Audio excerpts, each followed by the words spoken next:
Hello, ఇది మిరపనారు. ఇది మిరపనారు నాటిన 60 రోజులకు పంట వస్తుంది. 60 నుంచి 90 రోజుల లోపల మీకు పంట వస్తుంది. ఇది మీకు మార్కెట్కు ఇది బాగుంటుంది. నా మార్కెట్కు కాయ ఇది వచ్చేసి బంగారం మిరప మీకు 90 రోజులకి పంట వస్తుంది. మార్కెట్కి బాగుంటుంది.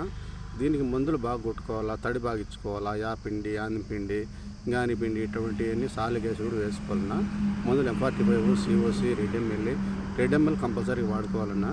దీని గ్రోతింగ్ కూడా బాగా వస్తుందన్నా. మీకు ఎరువులు బాగా వాడుకోవాలా. ఆదాయం కూడా బాగుంటుంది. మీకు కనీసం అంటే 8 నెలల నుంచి 9 నెలల వరకు పంట ఉంటుందన్నా. ఇది మీ పెట్టుబడులు అడిగిపోవు. నీళ్ళు అయితే బాగుండాలన్నా. మీకు నీళ్ళు తడి లేకపోతే కానీ మిరప మాత్రం సరిగా రాదన్నా. ముడత మందులు బాగా కొట్టుకోవాలన్నా. ముడతకు కనీసం అంటే వారానికి ఒకసారి మందు వాడుకోవాలన్నా దీనికి. లేదంటే ఆర్గానిక్ వాడుకునే పర్వాలేదు. ఆర్గానిక్లో మంచి రకాలు ఉన్నాయి. ఇప్పుడు ఆర్గానిక్ మీకు ఎరువులు వేసుకునే కూడా బ్రహ్మాండంగా వస్తుందన్నా. కంపల్సరీగా మీరు ఆర్గానిక్ వాడినట్టు అయితే బాగుంటుందన్నా. మీకు పెట్టుబడులు అడిగి పోవన్నా. మీరు ఇబ్బంది పడాల్సిన అవసరమే లేదు. మనకి 10 నుంచి 15 రూపాయలు పోయినా కూడా గిట్టుకుంటుందన్నా. చెట్టుకు కనీసం అంటే 4 నుంచి 5 కేజీలు, 5 కేజీల నుంచి 6 కేజీల వరకు కూడా కాస్తుందన్నా. బాగా దీనికి సత్తువలు పెడితే మీరు ఎటువంటి ఇబ్బంది పడాల్సిన అవసరమేం లేదన్నా. రైతులకు మంచి ఉపయోగమైన బంగారం అంటారు నా సీడ్. ఇది కలాస్ కంపెనీ ఉంది. బ్రహ్మాండమైన సీడ్నా.